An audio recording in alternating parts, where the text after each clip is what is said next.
It has been all Utah State tonight, 43-7 on top of Fresno State, essentially ruining homecoming here in Fresno. Rich Waltz along with Adam Archuleta. I'll bet you around the Mountain West Conference, especially maybe in the coaches' offices in Boise, they're taking note of this score.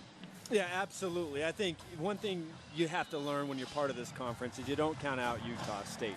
No matter what happens with their quarterback situation, any drama, they have figured out a way to be competitive every single game. And just when you thought maybe things weren't going their way at the beginning of the season, as soon as Mountain West Conference play hit, they have looked outstanding and getting better by the game. This is 4th and goal for Fresno State, and they will keep it on the ground and get it into the end zone.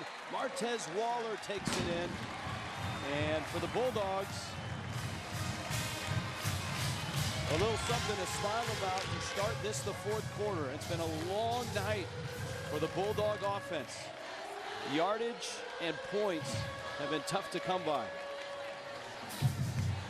It shows you what big plays can do for your team. We've seen both teams here tonight capitalize, scoring touchdowns off of those big plays. You had a brilliant throw from Anderson to Damari Scott on a fade route to get him down there in that position. They haven't been able to come by those types of plays here in the last 2 games. That's the first touchdown by a Fresno State running back this year. That's amazing. This is game number 6 on the season. That is pretty remarkable. I would have thought that at this point in the season, especially when you look at preseason, how this offense was going to be set up, that Martez Waller would be in for a big year this year. But I think it's because of that passing game. And defense is really keying on that and committing their safeties up to stop their running game. That has led to a drop in production this year for Waller. So the Bulldogs with their 2nd touchdown and a 43-14 4th quarter lead for Utah State.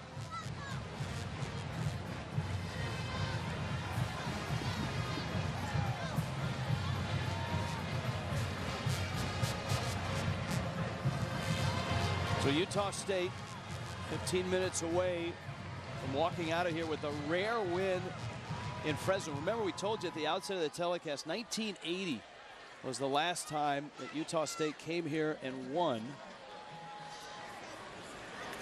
I think there was a tie in 1990, if I'm not mistaken. There was, Arch. I mean, yeah, if you're going to get technical on me. Hey, I'm a technician now. As well, I mean, homecoming has been, I want to say, a layup because the Bulldogs usually play a pretty good team in here, but they have won 8 straight homecoming games. This is Kennedy Williams on the return, and if Pyle still moving, Williams underneath it, and he gets out to the 33-yard line. 26 yards on the return. Kent Myers, the sophomore quarterback, getting the start. He was outstanding on the ground last week. This week, through the air. I think you have to be extremely pleased with where Kent Myers is right now as a quarterback for this football team. You saw the early deep shot. He's been able to dump it off short. His wide receivers really have played well for him and stepped up tonight. But when you think about it, 18 for 25, 260 yards, and 1 touchdown. If he can throw the ball like this, and you add it to what he can do on the ground like we saw last week, he could be a dangerous weapon for the Aggies as the season goes on. Fresno State either didn't have the right personnel or saw something they didn't like. And I think it's the Bulldogs who have called the timeout. The previous play is under further review. So they are reviewing. It looked like Fresno State asked for a timeout to force the review. I mean, you might as well, if you're upstairs in the Fresno State coaches' boxes and you're Tim DeRuyter and you think maybe you had a shot at a turnover at the end of that last play, you might as well call the timeout and challenge Yeah, I thought when I saw that thing happen, Kennedy Williams was down. The question was, did he fall on top of the tackler and not hit the ground? But I think it's going to show that he clearly hit the ground. You're going to see him right there, number 87 on the tackle. You can see that knee goes down right there. But creative of him to keep running and moving off the spin.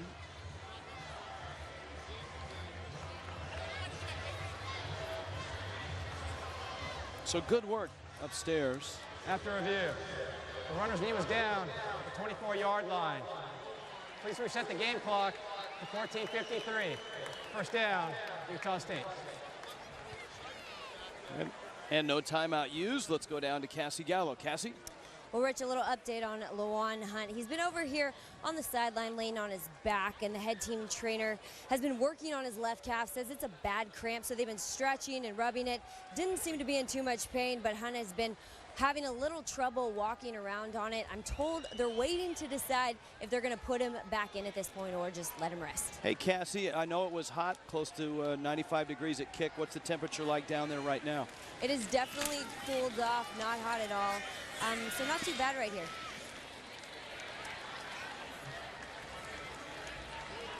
Tony Lindsay with the carry. I don't know if you know this, but it's hard work running around untouched all night. And the only workout that Lawan Hunt had was the weight of the football in his arms as he was running. I was waiting for sarcasm to hit. I didn't know it was scheduled early in the fourth quarter from you. That's truth. Damian Hobbs is in at quarterback, and we told you Hobbs is a guy that will take some reps and some mileage away from Kent Myers in order to keep him fresh and healthy. A good flying tackle there. Kennedy Williams with the carry. Now, Utah State would like to avoid what they had to go through last year when they had 4 different quarterbacks. As you drew it up,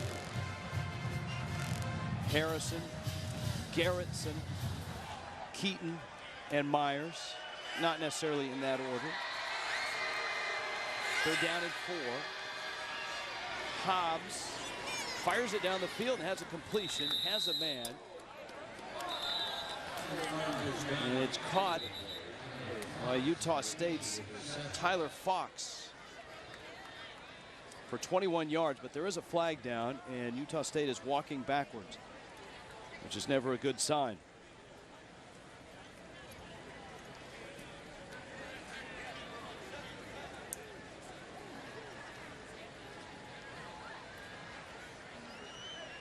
After the play was over, personal foul, number 85, Utah State. 15-yard penalty on the dead ball spot. First down. Arch, after watching Scott Campbell, our referee, a reminder, you need to get yourself back into the gym.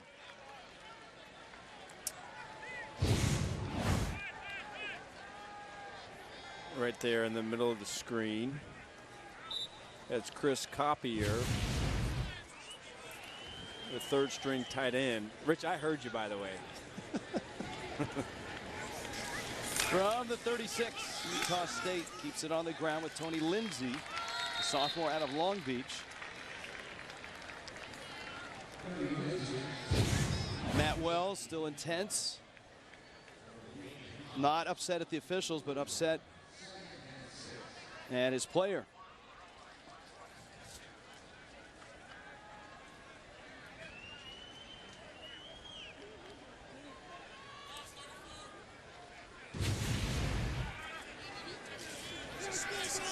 Second down, 6. Lindsay again. Utah State trying to run clock, move the sticks. Lindsay is right at the first down at the 46-yard line. The big picture here is that Utah State seems to be building momentum, Adam Archuleta. And the 2 losses to 2 pretty good teams in the Pac-12, Utah and Washington on the road. They got a nice win to start their Mountain West schedule, beating Colorado State. And now they are headed to 2-0. That would put them atop the Mountain Division, tied Boise State A convincing win over Colorado State themselves tonight. Lindsey again close to midfield. Well, I would say that offensively, look, defensively, they're going up against a Fresno State football offense that, let's face it, is not among one of the best in the Mountain West. So you would expect the defense to come out here and play the way they did, because it's always one of the best defenses. But, offensively now, they've seemed to have stumbled onto a little formula. They're getting great production by both your running backs. The receivers are starting to make big plays both down the field and short with runs or yards after the catch. And you gotta like what you see from Kent Myers. And that one gets by Damian Hobbs. Going to be a loss all the way back to the 36-yard line. So it looks like Hobbs, look at his eyes. He's looking toward the sideline. And he's trying to change the play. And the backup center, Jerome Ioane, snaps it a little bit prematurely. It's a loss of 12. And still a second down.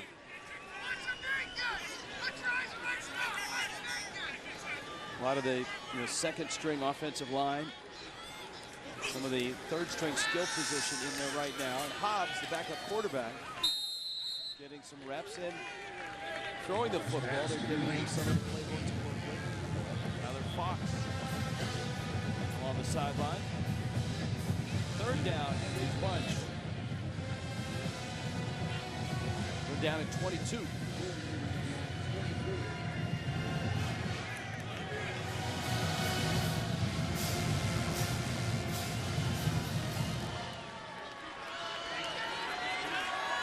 Hobbs again making sure that the center knows he's at the line of scrimmage.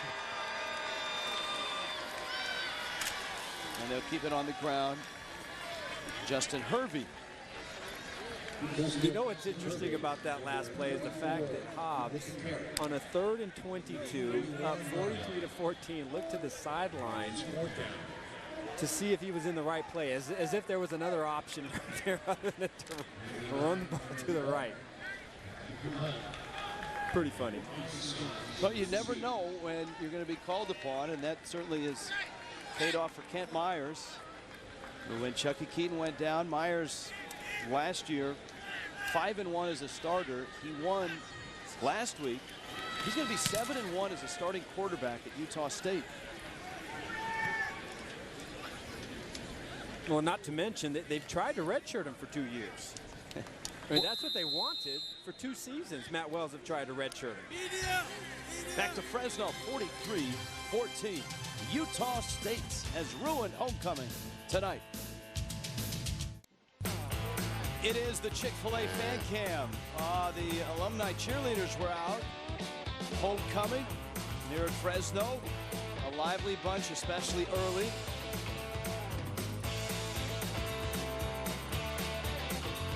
Started out tonight as homecoming, and now it's homegoing.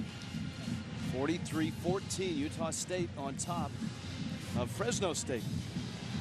But for the fans that have made the trip in from Utah, and the Utah State fans that come in from California, this has been a fun night for them. You see the total yardage. Utah State has been dominant here.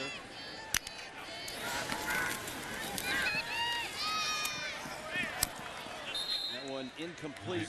Hilton Anderson, the freshman quarterback, trying to get to Malik Meisenheimer. And they'll bring up 2nd down and 10.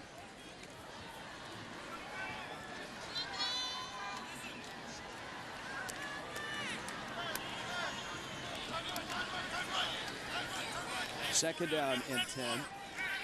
For Utah State, they've had to overcome an awful lot this year. Not only the injury to their star quarterback, Chucky Keaton, little swing pass that's incomplete. But back in June, there was a car crash that involved 4 defensive linemen, some serious injuries. We've seen John Taylor out there, who's been playing. There's a look at Taylor. Edmund Faimalo, who's also played. The leader of the defensive line, Travis Seafelt, unfortunately, his injuries have kept him out. As well, Adewale Doye. Sarah Vasquez, also a softball athlete at Utah State, was involved in that crash. And that obviously, for any coach, any parent, just a horrific thing to go through. And an interception there. Brock Carmen with the pick. And Carmen inside the 15, cuts back. Carmen is inside the 10 and to the 8-yard line.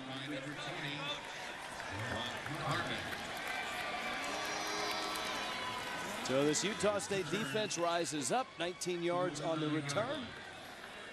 Kevin Clune, the defensive coordinator, has to be pretty pleased with the play of his defense tonight. He came into this game talking about how he wanted to see that front seven take control of this football game, and I think it's happened.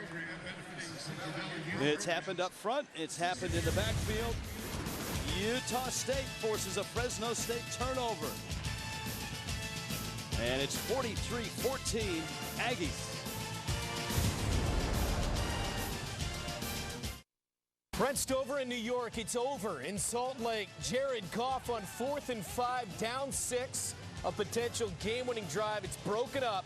He threw 5 picks, yet they still almost pull it off. Utah survives 30-24. All right, Brent Stover, thank you for that. We'll look for you after this one on Inside College Football. AP Top 10 today. A quick glance. We'll get back to it shortly. And Utah State, Damian Hobbs straight ahead. Hobbs to the 4-yard line. That Utah win significant. It affects certainly Utah State, because Utah State gave Utah a scare somewhat. They were tied at the half. It was tight at the end. And so Utah now goes to 5-0, taking down Cal. Major credit to Kyle Whittingham. It's really kind of unbelievable when you looked at the Pac-12 South when the season started, and there Utah is playing at such a high level. Love how they get after the quarterback. Hobbs, and he's into the end zone. Touchdown Utah State. Damian Hobbs, the sophomore quarterback who's looked confident and comfortable running the offense. He's a much bigger quarterback, 6'2", 220. They like him on the inside zone read runs, and he's in the end zone, and Utah State can hit 50 with an extra point here. That's not a guy you really want to chest bump coming off the field if you're a little receiver, right? It's not like the regular quarterback. He's the big bruiser. Yeah, he can put some pain, inflict a little bit of pain. So off the interception by Brock Carmen, it's Damian Hobbs into the end zone. Chest bump that. 50-14 Utah State.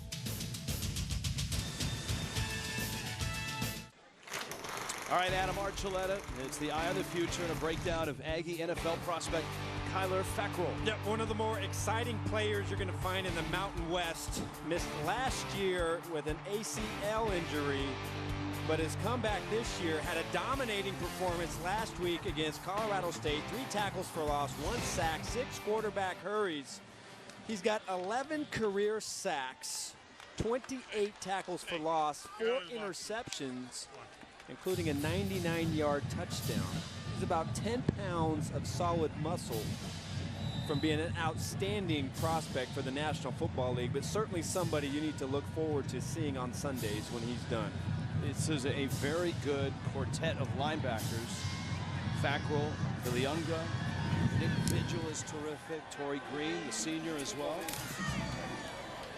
And that's out of bounds. Now the ball is loose. It's in the end zone. It's picked up. And that was a disaster there to the 4-yard line. Meisenheimer ends up covering the ball. Damari Scott had trouble not only keeping his balance, but keeping the football. Yeah, I'm not sure that he was aware of the rules. He threw it back in because he thought for some reason that was going to be a safety. Was his foot out of the end zone here, which would be a touchback. No, I think there's a little bit of green right there. But not the smartest It's a good heads-up play, though, by Meisenheimer to retrieve the ball.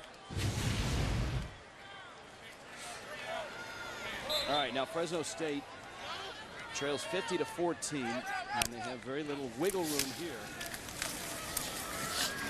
Montez Waller is down to the 4. Cassie Gallo has got more on Kyler Fackrell. Yeah, to add what you guys were saying, he's one of the players that both coaches on both of these teams praised this week, but he didn't always get everyone's attention. Out of high school, wasn't highly recruited. In fact, Utah State was the only FBS school to offer him a scholarship. But defensive coordinator Kevin Clune said Kyler has an unbelievable ability to adapt and learn new skills. That's why he's been so successful. It showed last week, and it showed tonight. Adaptability. Arch is someone that played in the NFL. If you're a scout, is that on your little list of check marks along with speed, agility, size? Well, you have to be an all-around player, and especially an outside linebacker, a guy that's 250 pounds. Yes, absolutely. You can't just be a full-time pass rusher. You're going to have to drop into coverage, make plays, and be an all-around football player. So absolutely. Now, you were a linebacker in college, a safety in the NFL. What was your score in adaptability heading into the NFL? Pretty high adaptability, Rich, but I'll tell you this. I didn't even get offered by Utah State. How about that? So he's one up me already. That's right. You were a walk-on at Arizona State. So you did adapt quite nicely and thrive. Damari Scott with a catch, and he's out to the 20-yard line. Fresno State trying to move the football.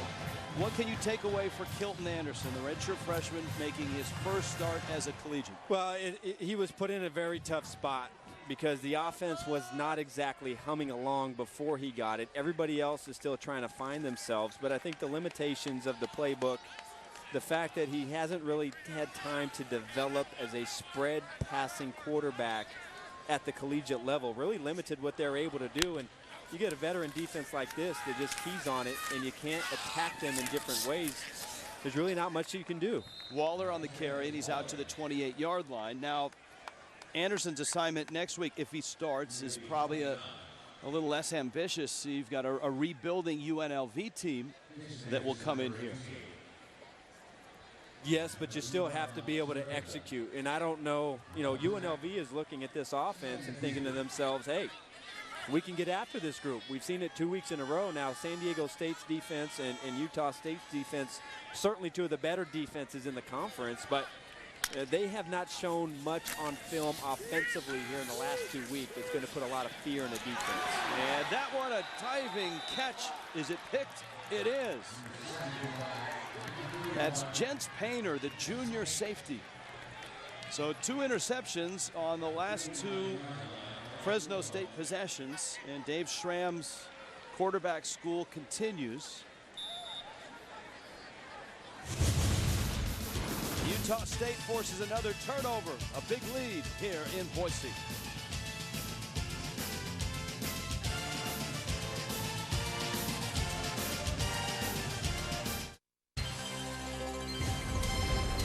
Football on CBS Sports Network is being brought to you by Verizon. Watch live, local, and primetime games on NFL Mobile, included only on Verizon. By Auto Trader. Life happens one car search at a time.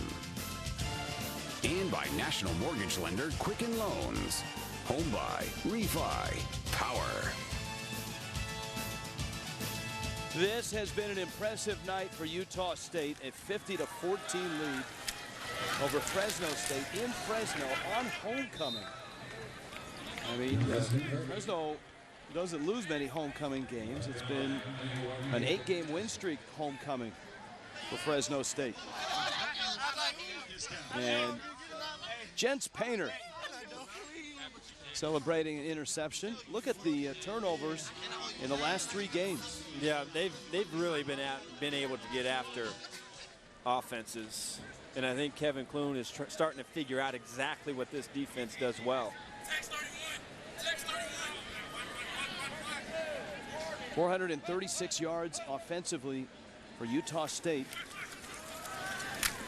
Now the defense and the offense that Utah State faces next week is going to be a much different look. Boise State is up next.